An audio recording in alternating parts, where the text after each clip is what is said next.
Delhi police और बदमाशों में मुठभेड़, 3 आरोपी गिरफ्तार। राजधानी में अपराध के खिलाफ चलाए जा रहे अभियान के तहत बड़ी सफलता हासिल करते हुए बवाना थाना पुलिस ने मुठभेड़ के दौरान 3 आरोपियों को गिरफ्तार कर लिया।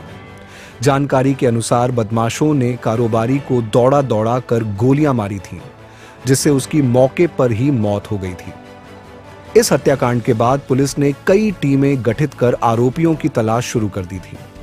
मामले ने उस समय और तूल पकड़ लिया जब कुख्यात लॉरेंस बिश्नोई गैंग के एक सदस्य ने सोशल मीडिया पर पोस्ट कर हत्या की जिम्मेदारी ली। इसके बाद पुलिस ने गैंग से जुड़े संभावित ठिकानों पर भी दबिश दी थी। दोस्तों, आज हम यहाँ पे इकट्ठे हुए हैं। एक बहुत ही सेंसेशनल मर्डर हुआ था बवाना में 9 फरवरी को सुबह 11:45 और वो बिल्कुल ही क्लूलेस मर्डर था। आज मुझे ये बताते हुए सेटिस्फेक्शन है, प्रोफेशनल सेटिस्फेक्शन, कि इस मर्डर पे जॉइंट सीपी नॉर्दर्न रेंज विजय, डीसीपी हरेश्वर स्वामी आउटर नॉर्थ की टीम ने जिस मेहनत से और जिस प्रोफेशनलिज्म से काम किया वो काबिल तारीफ है।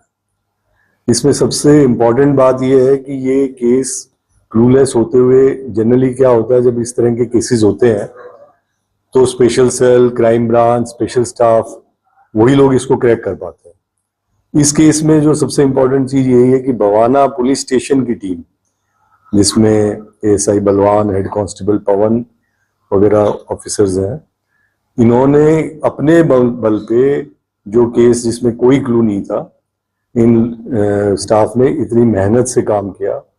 और बाकी लोग भी बहुत मेहनत कर रहे थे, लेकिन ये जिस लेवल से काम कर रहे थे इन्होंने उसको क्रैक किया और कोई बाकी टीमें में से कोई नजदीक भी नहीं पहुंच पाया जिस तेजी से इन्होंने काम किया। तो मेरी सबसे पहले यही है कि बहुत ही प्रशंसा के लायक है इनका जो काम है, हेड कांस्टेबल पवन और इनका एएसआई बलवान वगैरह का। और इन्होंने ही फिर बाद में इसमें से जो रात में हेड कांस्टेबल पवन ने ही चैलेंज करके उसको रोकने की कोशिश की, जिसके अरुण को, और फिर अरुण ने गोली चलाई और जवाब में हेड कांस्टेबल पवन ने भी गोली चलाई जो उसके पैर में लगी। तो टोटल अभी 5 लोग इसमें गिरफ्तार हुए हैं। इसमें जो बैकग्राउंड और पीछे की स्टोरी है उसमें भी एक बड़ा हैरत अंगेज भी कह सकते हैं, इंटरेस्टिंग भी कह सकते हैं, लेकिन अभी तक वो गुत्थी पूरी तरह सुलझी भी नहीं है कि मर्डर के तुरंत बाद जो बहुत ही नामी गैंगस्टर्स हैं, जिनमें से कुछ विदेश में बैठे हैं, उन्होंने क्रेडिट लिया और क्लेम किया कि ये मर्डर हमने कराया था क्योंकि ये हमारे काम में इंटरफेयर कर रहा है। हमारे इतने दिनों की जो इन्वेस्टिगेशन हुई है, जिन लोगों को हमने गिरफ्तार किया है, उसमें कहीं भी ऐसी बात अभी तक कोई नहीं है। आगे कोई बात आएगी, अभी 1-2 लोग बचे हुए हैं इसमें अरेस्ट होने, कोई बात आती है, कोई नया पहलू आता है तो हम आपसे शेयर करेंगे। लेकिन ये एक जो मिस्ट्री बनी हुई थी कि ये जो गैंगस्टर्स ने क्लेम किया था और बाहर से बड़े नाम जो उसमें गैंग्स के हैं कि हमने इसका मर्डर किया है, उनका अभी तक कहीं कनेक्शन नहीं आया है और आगे भविष्य में आएगा तो बताएंगे। अभी तक जो खुलासा हम कर पा रहे हैं वो मात्र लूट के लिए मर्डर हुआ। मर्डर भी क्यों हुआ, मकसद लूट का ही था। मर्डर जो अफरा तफरी मची उसमें गोली वोली चल गई, क्योंकि इनका ये कहना है कि हम तो खाली पैसे के लिए आए थे। पैसे, जो व्यक्ति अनफॉर्चुनेटली जिनका देहांत हुआ है वो रेगुलर इस पैसे का आवागमन करते थे, करोल बाग में रहते थे और डेली सुबह अपनी जो फैक्ट्री थी बवाना में गाड़ी में लेके जाते थे। बीच में 2-3 जो एम्प्लॉई है उनको पिकअप करते थे। अब इनमें से जो एक आदमी था उसमें कुछ महीने पहले इनसे पैसा लिया था और उसको आइडिया लग गया था कि यार रोज पैसे का ट्रांजैक्शन होता है। तो उसने ये बात आगे, जो ये क्रिमिनल थे, ये क्रिमिनल भी 2 तरह के हैं, एक तो सुल्तानपुरी के 3 लोग और 3 लोग जमनापार नॉर्थ ईस्ट डिस्ट्रिक्ट के हैं। पहले ये कुछ मुकदमों में साथ इन्होंने काम किया हुआ है। एक तो इन्होंने शाहजहांपुर में बहुत बड़ी गोल्ड की रॉबरी की थी कुछ समय पहले, जिसमें ये इकट्ठे थे। तो 3 लड़के उधर सुल्तानपुरी के, 3 लड़के नॉर्थ ईस्ट के, इन्होंने मिलकर ये प्लान बनाया और ये प्लान पिछले 2-3 महीने से चल रहा था। ये बार बार जाते थे कि वो सुबह 10-11 बजे आता है, गाड़ी में पैसा होता है। उन्होंने 2-3 बार रैकी करी, कितने बजे आता है, कौन साथ में होता है, क्या साथ में। फिर इन्होंने हथियारों का इंतजाम किया और उस दिन भी वही करीब 11 बजे के आसपास ये लोग इकट्ठे हो गए वहां पे इंतजार में। और जब वो आया तो इन्होंने गाड़ी में अटैक किया एक तरह से। अब वहां पे गड़बड़ ये हुई कि जो डिसीज्ड है वो गाड़ी की चाबी लेके भाग लिए। इनका प्लान ये था कि गाड़ी को हम पैसा गाड़ी में, गाड़ी को ही लेके चल पड़ेंगे ताकि गाड़ी भी साथ चलेगी, पैसा जो होगा उसको अलग से ले जाने की आवश्यकता नहीं पड़ेगी। अपनी मोटरसाइकिल वगैरह हम छोड़ देंगे और गाड़ी को गाड़ी में चल देंगे। तो वहीं पे वो गड़बड़ हुई कि वो आदमी जिसका पैसा था वो उसको लेके भाग गया चाबी को, और फिर ये पीछे पीछे भागे, जिसमें से अफरा तफरी में इन्होंने गोली चला दी। और गोली डराने के लिए तो लाए थे ये वेपन्स, लेकिन इनका मकसद लूट का ही था। अब वो जब वो पोस्ट आई गैंगस्टर वाली तो हम लोग भी थोड़े से मल्टी डायरेक्शन में काम करते रहे कि क्या पता लूट थी नहीं। हमें पहले ये लग रहा था कि पैसा वो लेके ही नहीं गए, और पैसा नहीं लेके गए तो कोई दुश्मनी थी या कोई, जैसा वो क्लेम कर रहे थे, कोई सुपारी किलिंग है या क्या है।